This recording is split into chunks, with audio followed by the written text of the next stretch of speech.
여러분은 이렇게 생긴 거대한 목마를 보면 뭐가 떠오르시나요? 아마 트로이 전쟁이 떠오를 겁니다. 작은 도시국가 트로이를 10년간 공략했어도 점령하지 못한 그리스 연합군이 꾀를 내요. 이렇게 거대한 목마를 만들어 그 안에 군사를 감추어 두었고, 이들의 기습으로 결국 그리스가 승리했다는 그 전설 속의 전쟁 말이죠. 호메로스의 신화적 상상이 들어있는 이 이야기는 그 내면에 미케네 문명이 지중해를 어떻게 장악했는가를 보여주는 역사적으로 매우 중요한 의미를 품고 있습니다. 기독교에 있어서도 이곳 트로이는 매우 중요한 의미가 있는 곳이죠. 바로 이곳에서 세계 역사의 흐름이 바뀌는 일이 일어났으니까요. 성경은 이 트로이의 항구인 드로아에서 바울이 한 환상을 보았고, 이는 그의 복음 전도의 방향을 바꾸는 계기가 되었으며 그로 인해 유럽이 기독교화되는 결정적인 계기가 되었다고 합니다. 이 사진은 그리스의 카발라라는 곳에 있는 바울 도착 기념 교회입니다. 드로아에서 바울은 마케도니아인 한 사람이 마케도니아로 건너와서 우리를 도우라고 하는 환상을 보고 그게 하나님의 뜻인 줄 깨달아 배로 사모드라게라는 섬을 거쳐 네아폴리로 갔다고 사도행전은 기록하고 있습니다.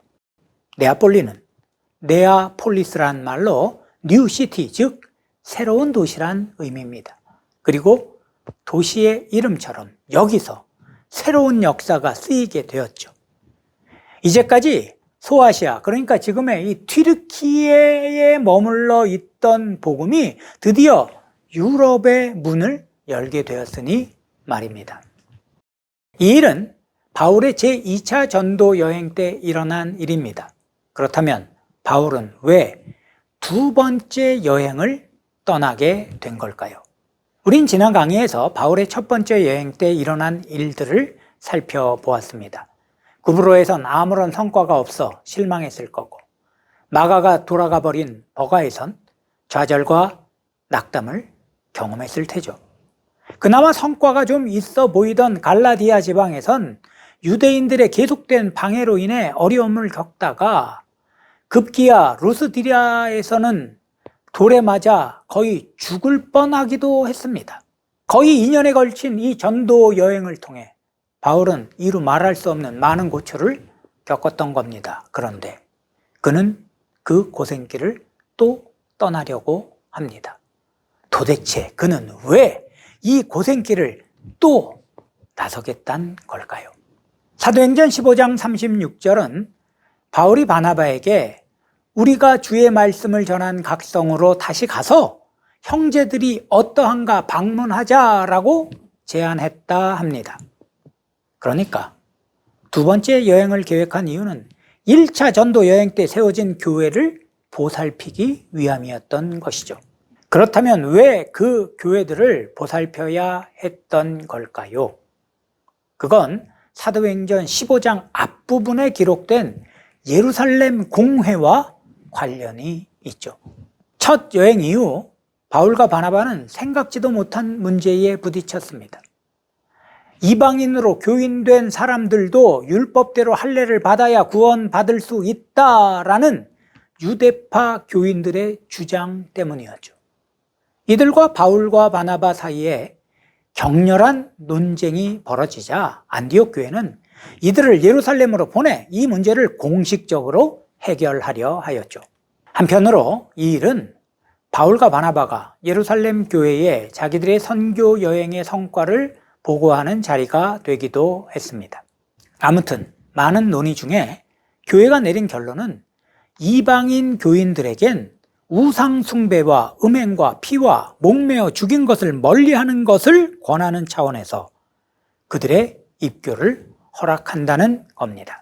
결국 믿음으로 구원받는 것이지 할례 같은 행함으로 구원받는 게 아니라는 걸 결정한 거죠. 이를 일명 예루살렘 공회라고 합니다. 이 예루살렘 공회는 세계 최초의 종교회의가 열린 것이라는 점에서 그리고 거기서 결정된 걸 교회의 정통 교리로 확정했다는 선례를 남겼다는 점에서 매우 큰 교회사적 의미가 있는 일입니다. 이로써 안디옥 교회의 헬라계 교인들은 율법이란 무거운 짐을 벗게 되었죠. 아마도 이 예루살렘 공의회 이후 바울과 바나바는 안디옥으로 돌아와 한 1년가량 목회한 것 같습니다. 하지만 이내 이게 단지 안디옥 교회의 문제만이 아니라는 걸 알았을 겁니다.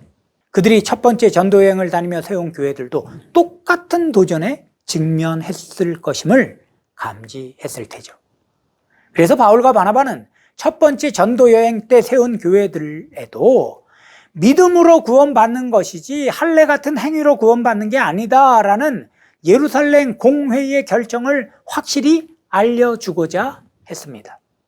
사도행전 16장 4절엔 예루살렘에 있는 사도와 장로들이 작정한 규례를 그들에게 주어 지키게 했다고 했죠. 이게 두 번째 여행을 떠나려 한 이유입니다. 그런데 바울과 바나바가 두 번째 전도 여행을 준비하다가 한 가지 문제에 봉착하게 됩니다.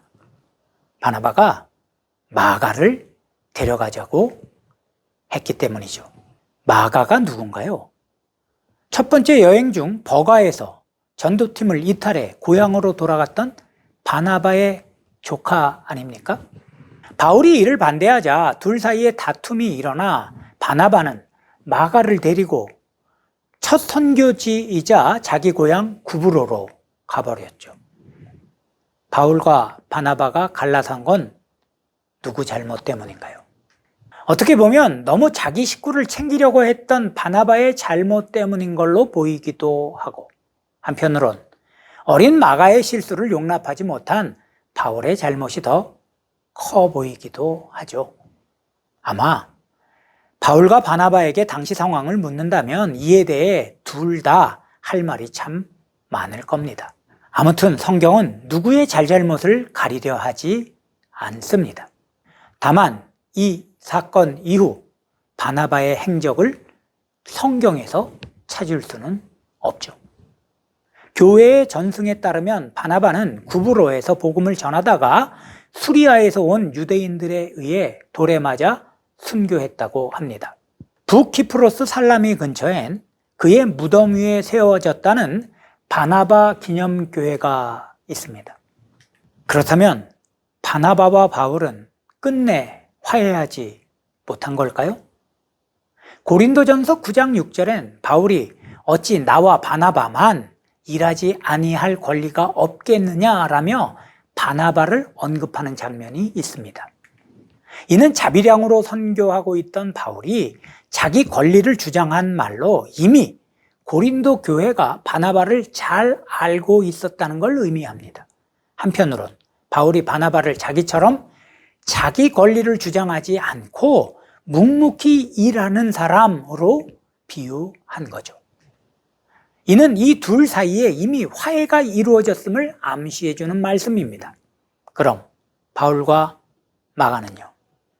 바울이 로마의 감옥에 투옥되어 있을 때 쓴 편지인 디모데 후서에는 내가 올 때에 마가를 데리고 오라, 그가 나의 일에 유익하니라 라는 말씀이 있습니다.